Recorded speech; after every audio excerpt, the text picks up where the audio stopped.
The whole building was buzzing. It was just a company opening, but they were making such a huge scene, even bringing in a helicopter. The crowd craned their necks, trying to see the small group of people standing in front of the company. Clare watched it all, feeling a little overwhelmed. She had invited a few people, but she wasn't close with any of them, and she definitely didn't know anyone who could afford to fly in on a helicopter. Someone in the crowd exclaimed, "Aren't those the legendary limited edition baskets from Celeste? A single one of those must be worth over $1 million. Wow, look at the flowers in those baskets.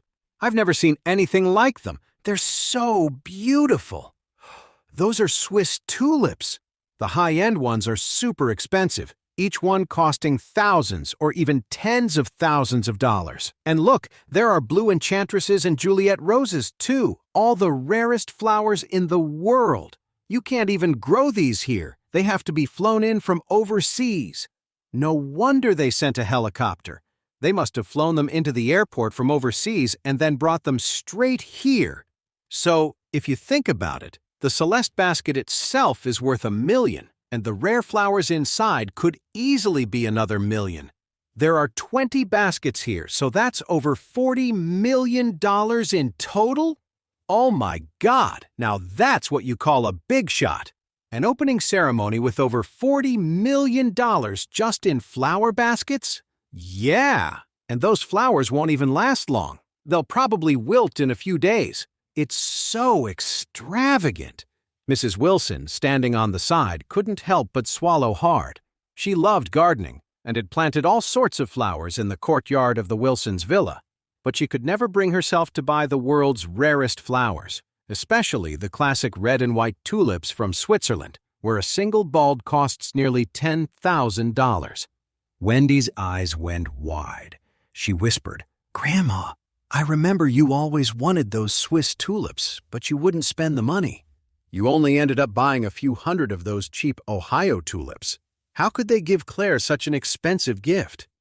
When Mrs. Wilson thought of her own Ohio tulips, she knew they were a world away from these Swiss tulips. This made her even more jealous. She couldn't help but wonder if she could sneak a few away when they left and try to plant them in her own garden to see if they would grow. Just then, someone outside shouted, "Miss Doris Young, Vice Chairman of the M. Grand Group, Miss Warnia Smith, the esteemed Salmon White, Christian Knox, and the brilliant Dr. Tristan Finch. Congratulations on the opening of Madam Wade's company. We wish you a prosperous future." It wasn't just the Wilson family who was shocked. The entire staff of the Wingstar Tower was in disbelief. Even though the tower is owned by the M. Grand Group, the parent company rarely gets involved. They never expected the vice chairman and so many of Oris Hill's biggest names to show up at this unassuming building just for Clare's company opening. Having so many important people gathered at the Wingstar Tower was a huge honor for the building itself. It also made everyone wonder, what's the story behind this new company? How could it attract so many powerful people all at once? The Wilson family was also completely dumbfounded. They all wondered the same thing. How on earth does Clare have this much influence? Clare herself was stunned. Just hearing those names sent a wave of panic through her. After all, with the Wilson family's recent troubles, Clare knew she was just a poor newcomer starting a business. She had no real footing in Oris Hill. So why would all these powerful people show up for her opening ceremony? Could it be because of her husband, Charlie? Just then, the crowd of onlookers parted, clearing a path. Two beautiful women, Doris and Warnia, walked in side by side, both smiling and dressed in impeccable business attire. Following them were Salmon White with Gerald and Fred White, Christian Knox with Skylar and Stephen, and Tristan Finch with Fiona. Orville Hudson brought up the rear. Wendy stared at the scene, her face a mask of disbelief. Any one of these people was a major figure you'd rarely see in public. To see them all gathered here to celebrate Clare made her feel incredibly bitter. Before today, Wendy had her own pride. She was a young, wealthy socialite, considered one of the most prominent young women in Orris Hill City. With her stunning looks and great figure, she was seen as a true catch in the upper echelons of Orris Hill society. For so many years, she had competed with her cousin in everything.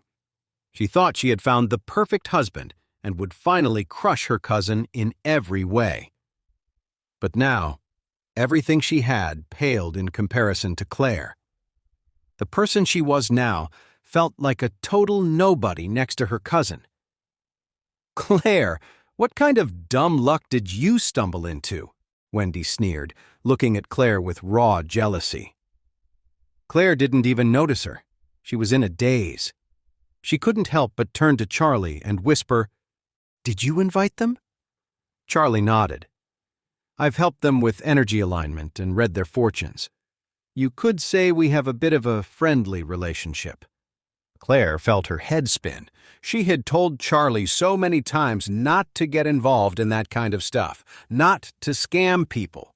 But he never listened.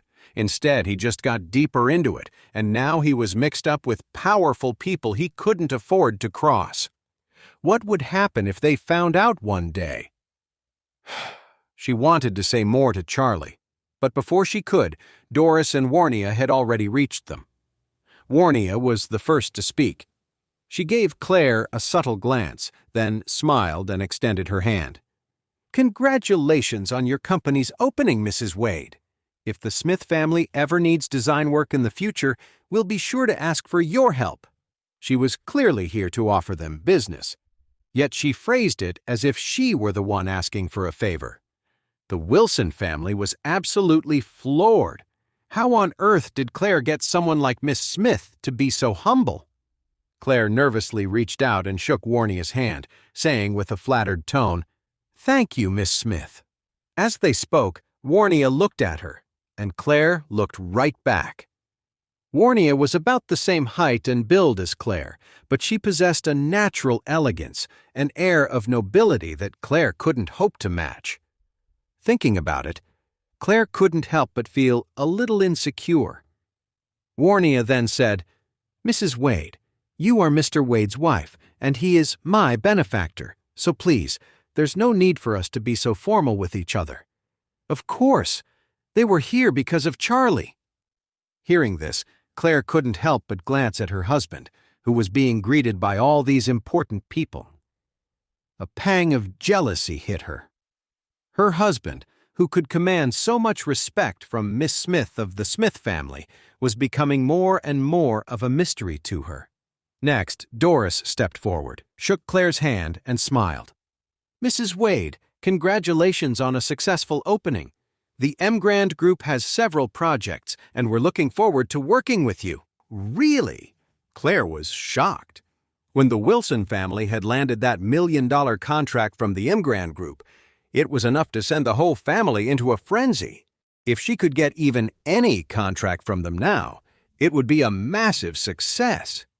Doris smiled warmly and said, "Of course it's true, Mrs. Wade. We currently have a total of nearly $3 billion in renovation projects.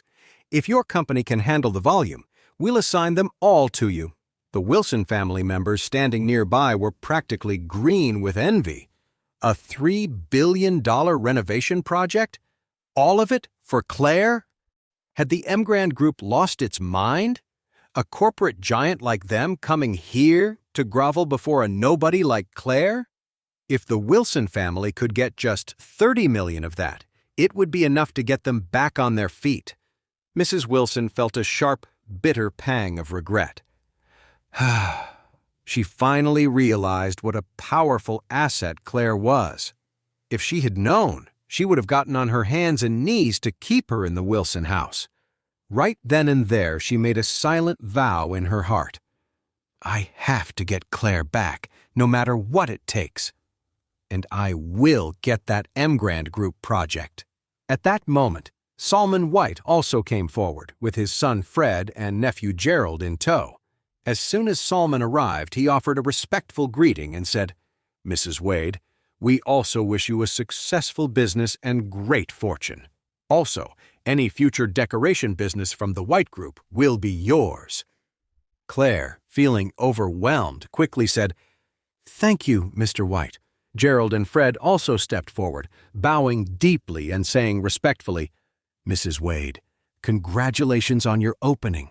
Both of them were completely humbled, practically trembling at the mere mention of Charlie's name. After all, their family's recent good fortune was all thanks to him, so their respect for Clare was completely genuine. Nearby, Wendy watched the White family approach, her face a mask of conflicted emotions. Seeing Gerald, the man she had loved so deeply, made her heart ache with a bitter, unbearable pain. She was supposed to marry him, to become his wife and a daughter-in-law of the White family. But now, he was a total stranger. He had blocked her on everything and wouldn't even spare her a glance. What hurt the most was seeing Gerald, the man she loved, bowing his head and speaking so respectfully to Clare. In that moment, she felt like Clare had left her completely in the dust. Seeing this, Wendy finally snapped. She rushed forward and grabbed Gerald's arm, her eyes welling up with tears. "Gerald! Why haven't you been in touch?" Gerald's expression turned to ice. He pulled his arm free from her grasp and said coldly, "Sorry, but there's nothing between us anymore. I'm here to congratulate Mr. Wade and Mrs. Wade, so please show some respect." "Respect?" Wendy shrieked, looking as if she might collapse.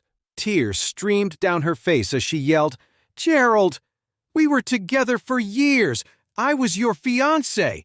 I was even pregnant with your child. And now you're telling me to show respect?